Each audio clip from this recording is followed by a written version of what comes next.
Hey guys, welcome back to our channel. Last video में हमने discuss करा था कि कैसे AIPP के थ्रू यू कैन अप्लाई. आज हम बात करेंगे what life is in Newfoundland and what to expect when you come here. So let's get started.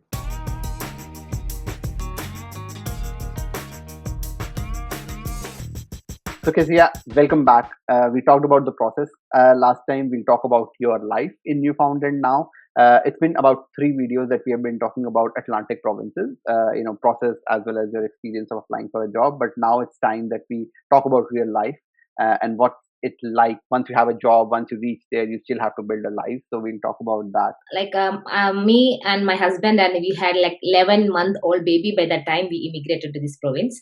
Right. So our primary concern was all around him, and as being new parents, our all concerns was around him. So since we came here, my employer had arranged all the accommodation for the initial few days. Wow. So they arranged for 2 weeks, and then it extended to 1 month. So for 1 month we were so good, and by that we had enough time to look for another permanent location. Here we have a lot of people from India and Indian community.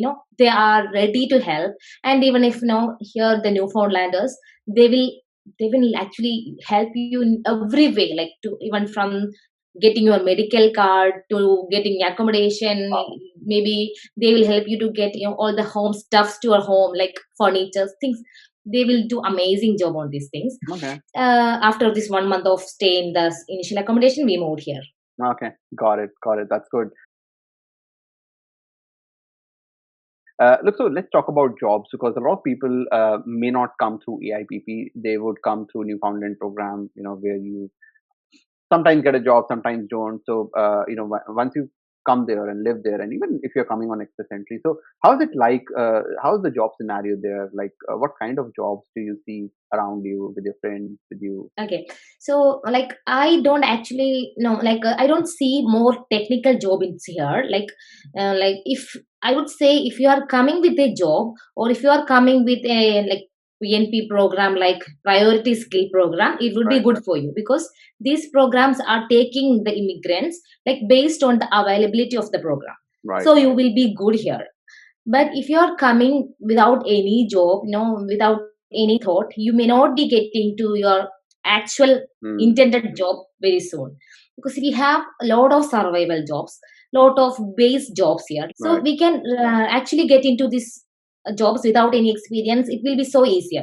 Right. But it's not that case if you want to get into a particular position, like particular profession like IT or something, because we don't have much technical jobs in here, as in other big cities or as in other capitals of the provinces. No, makes sense. And you came with a job, so it was a relatively easier once you landed here. How about your husband?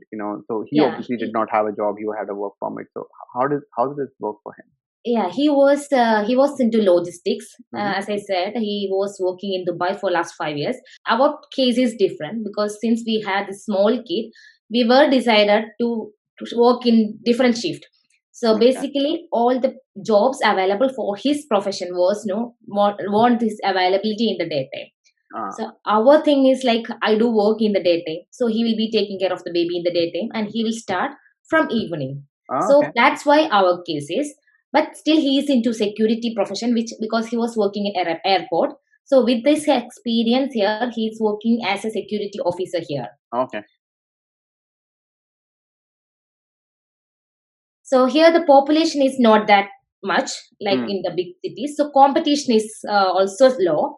So even if we are preparing a good resume cover letter, we can definitely get to that profession.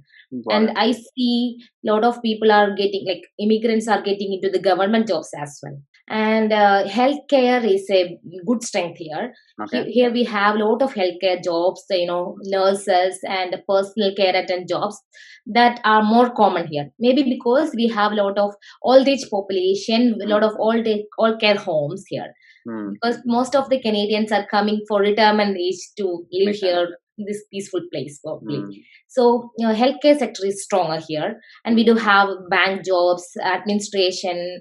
Whenever you come here, just prepare that you are ready to do any job, not looking into a particular profession. So in that case, you will definitely succeed here. But the numbers may be limited. That's what I'm concerned. Somebody coming to this province without any job, Right. thinking that they Right. will get into their actual profession very soon. Plus, I think, Kesiya, we are talking about two programs here. One is AIPP, where you have to have a job, right? So, like, you cannot come here without a job. And then you have the priority skills program from Newfoundland, where again, there is at least a demand for your job. Only then you are going to get it, right? I think you only come to this province, to your point, if you either have a job in demand, and that's why you got into priority, skills, or you came through AIPP. But what you're saying is that it's not worth just landing there without anything. If you're an express entry, I think that may not be very smart, unless, of course, you have other priorities and you really want to live in a small place. So that makes a lot of sense, I think. Yes, yeah. There's one question that I wanted to ask from a job point of view. So I understand that there are starting jobs where you get minimum wages, $12.50, whatever the minimum wage is. But if you are experienced like 5-6 years, what's the kind of hourly wage or a yearly wage that you can expect with decent amount of experience in a skilled job? So basically, the minimum wage starts from 12. Right. But if you have an experience, the base salary would go up to $24 per hour and all. But in the IT field, it's not based on per hour. So, even when we start as the new immigrants in the IT fields, it comes around $70,000 per hour, like about $70,000. That's per year. Yeah, per year for a new immigrant. Right. In the IT field or this engineering jobs. Talk us about cost of living, because I always believe, and we have done a lot of interviews, in Saskatchewan, Alberta, Sault Ste. Marie, in Ontario, like smaller cities. We see that people earn less, but they also spend less, right? So in smaller cities, that's the case. So how is the cost of living like in Newfoundland? Cost of living seems almost similar to the other cities. Our base pay is 12 point something. I don't exactly remember.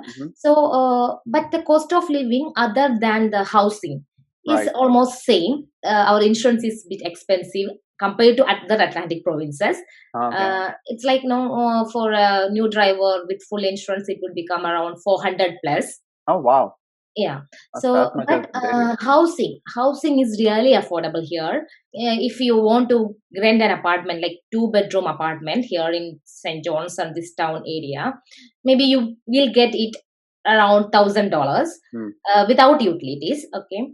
Not the basement. I'm talking about the real detached or apartment houses. And similarly, if you are buying home, it will cost you from 350,000 to 450,000. You will get a good detached houses.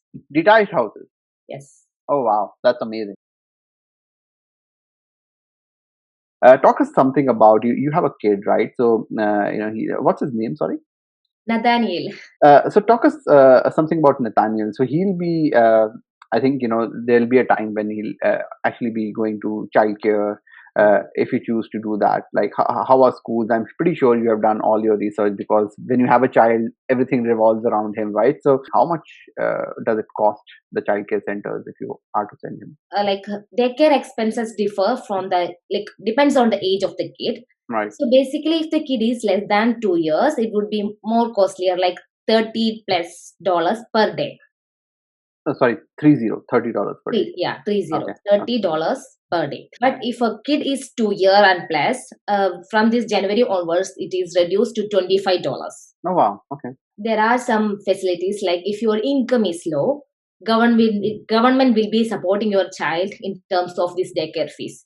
So there are some rebates that's happening. So government will be paying the fees if your income falls in between some $40,000 or something like that. Oh, okay. So even if people coming as international students in here with their family, they don't have to worry about these things. Because still, if you are ready to work in whatever job you get, you will be so cool here. No need to worry about the process, because society, everything is supportive, and you will have access to every places even without a car. So in our case, we didn't own a car for the first years. Okay. Even we had a baby. He was so small, but we could manage things because everything was so close. Right.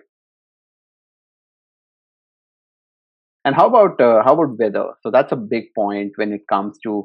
And to be honest, we are in Canada. Everything is cold, right? Like right now, it's -12 outside. So it's -12, -20. You can't just go outside, right? So it doesn't matter. So how about weather in Newfoundland in particular? Like how's it like? Yeah, let me check. How the weather here in now. Uh-huh. So at present, it's like -3 degrees Celsius. Minus? 3. Oh wow. Okay, Yeah. that's not too bad. But yeah, actually, coming to the weather, people do have misconception that this place is too colder. We don't get actually extreme hot or extreme cold in these Atlantic provinces in general. It's because of we have an ocean here, maybe that. So on all Atlantic provinces doesn't have these extreme temperatures in summer and extreme cold in winter. We don't have all these things. Mm-hmm. So what the other thing that makes life in St. John's a bit harder is the wind. St. John's is one of the windiest cities in the world. Wow. So -3 will feel like -7 or -8. So you didn't feel like, what was the coldest day that you have had? Yeah, I like last year we faced a massive snowstorm. Actually, snow Megadon, that was it, and it happened after 40 years actually. Oh wow! But we had an experience with that. Still, lucky you. Yeah, lucky you. So, like lowest temperature we faced in this massive snowstorm was -24 degrees Celsius. So everything was working on that temperature as well. It's a misconception that people have. How do they survive? How do they live? And I can't do that. And inside the house is 23 degrees, whatever the temperature is outside. So I think it's not very difficult, and people can survive. Obviously, they are surviving. So it's not crazy anywhere in Canada, to be honest. I know that obviously we come to Canada, we want to be in a multicultural environment, and that's all good. But sometimes we need to have an Indian, like go to an Indian restaurant, get your Indian grocery, have a few friends who understand you better. So how about the Indian community there? Yeah, we do have a good Indian community here. Maybe somebody searching for Newfoundland can get to the Facebook group of Indians in Newfoundlanders. Okay. And we do have some smaller communities as well based on different states in India. So, Gujarati community is there, Malayali community is there. So, So we do have a lot of communities here. And coming to the restaurants, like we don't have that much Indian restaurants that you usually have in Toronto always because of this bigger city versus smaller city. Yeah. But that is an opportunity. So whoever interested in doing business, people are really starting up restaurants here. Since we lack a lot of these things compared to other provinces or other big cities, this is an opportunity actually. Thanks a lot, Kesiya. This was really helpful. I'm sure people would have a small flavor of what Newfoundland is, and obviously we would again recommend people to subscribe to your channel because you have made a few videos on vlogs on life in Newfoundland, and people should know what it's really like to live there, and you would get all those details on Kesiya's channel. It's called Newfoundland Diaries, and yeah, just subscribe to her, and she's amazing. So thanks a lot, Kesiya. This was amazing and loved it. And yeah, we look forward to maybe meeting you when we come to Newfoundland. Definitely. So guys, that's all we have for today. पिछली 3-4 video में हमने काफी ज्यादा बात करी है Atlantic provinces की. It is a very good opportunity. Yes, competition थोड़ा ज्यादा होता है, but it's worth a try. We'll still say that PNP is 50-50. PNP 100% नहीं होता है, and these programs are just improving your chances to come to Canada. Express Entry अभी भी best program है, and I think आने वाले time में भी best रहेगा. But these are programs which are there, and they are inviting a lot of people, and we thought it's worth telling you about that. So आने वाले time में हम ऐसी videos बनाते रहेंगे. So please subscribe to our channel, and video ये पसंद आई तो please like करके जाना. मिलते हैं अगली वीडियो में, तब तक के लिए बाय बाय.